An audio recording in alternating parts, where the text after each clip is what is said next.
Dr. Dahiri, before we went on the break, we were talking about Atiku being the elephant in the room here because he did an interview last week, if I'm not mistaken, talking about the fact that this will be his last stint at pursuing the office of the president.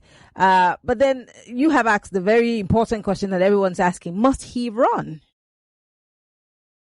Atiku has no business being in the race for the 2027 presidential election. And I'll tell you why. It's simple. Atiku, as a member of the establishment in this country, the political establishment, was himself a beneficiary of zoning. And when Jonathan violated zoning in 2011, Atiku led the protest from the north. Angrily. That was the beginning of the end of the PDP. That was the beginning. And when in 2015, Atiku sensed that Jonathan was going to run again, even when it was believed to be the turn of the North, he left the PDP along with 5 governors in protest to join the APC. And ran on his platform, lost to Buhari, and supported Buhari to become president because of this same zoning arrangement that Jonathan was believed to have violated. Now, when the PDP said they realized their mistake, that indeed they violated zoning, and that Jonathan should not have run in 2015, the Kuremadu report that was put together to examine the reasons why they lost the election came up with this recommendation that, look, we violated zoning and law, so we should go back to zoning and correct our mistakes by 2019. And what was the recommendation? No Southerner should run on the platform of the PDP for the presidential ticket. And by 2019, indeed, it was an all-northern affair. Atiku this time around was brought back from the APC into the PDP to run, and he was given the ticket based on a concession by the southern half of the PDP to the north. Not a single southerner contested with Atiku in 2019. Go and check the vote cast for Atiku. If you look at the votes in Ghana in the southeast, aggregate, Atiku had over 85% of the vote for the southeast in 2019 elections, as against less than 25% he had in the northeast where he came from.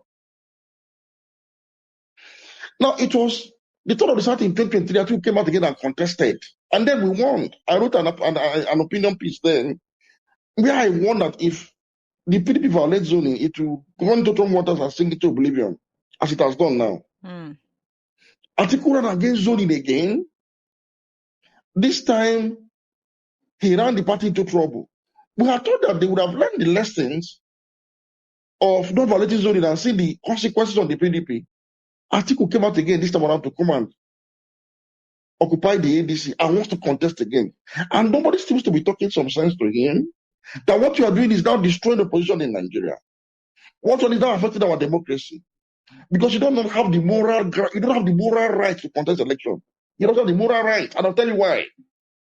The 3 people Atiku was going to contest against are people he should not have contested with in his life for power. The 3 people he was going to contest with. First, he was going to contest with Obi and Amechi in the ADC for the ticket probably. And then maybe if he had defeated both of them, he would have contested with Asiwaju in the general election. These 3 gentlemen from the south, Asiwaju and Bola Tinubu himself, Peter Obi and Amechi, are 3 people that Atiku is not supposed to contest for power with in this lifetime, and I'll tell you why. In 2007, when Atiku was given a platform to contest the election, when he ran into trouble with Obasanjo and was particularly expelled also from the PDP, or rather denied the opportunity to run on the platform of the PDP, it was Bola Tinubu and his ACN in Lagos that gave him accommodation, that took him in, and gave him their platform to run. It was Asiwaju Tinubu, who similarly believed in zoning. Even though he was living as governor, Tinubu didn't contest election in 2007 because he knew it was the turn of the north. So he fielded Atiku on the platform of the AC then, before they became ACN and later became APC. Now, Atiku left the party of his own volition and returned to the PDP. When he got to the PDP chairman then was Vincent Obulafo, a Nigerian from Southeast. So when Adua died suddenly in May 2010, Obula, for within a week or two, made a statement, categorical statement, that the presidency of Nigeria on the platform of the PDP remains in the north and no southerner should contest. Unknown to him, Jonathan had intentions to contest from the south. This cost Obula for his job as party chairman. He found himself in EFCC and eventually fell from power, fell from grace, because he took a stand for the north. He was from the southeast. A number of southeasterners took the same stand. Until somehow the northerners said, okay, see, Jonathan is a sitting president and has insisted on running, let's allow him for one more term. Okay, and they allowed him.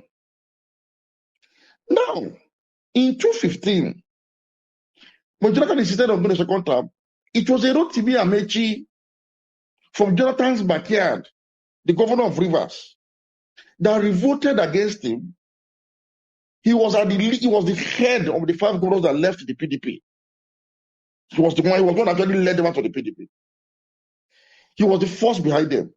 We knew how much of Rivers State money he deployed to support Buhari, a northerner, against Jonathan, his own brother, so that power should return to the north. So Amechi played a role in 2015 to return power to Atiku's home region in 2015. Without Amechi's contribution, I doubt if the APC would have won that election. Amechi's contribution was fundamental to Buhari's winning of that election. It was a DG campaign.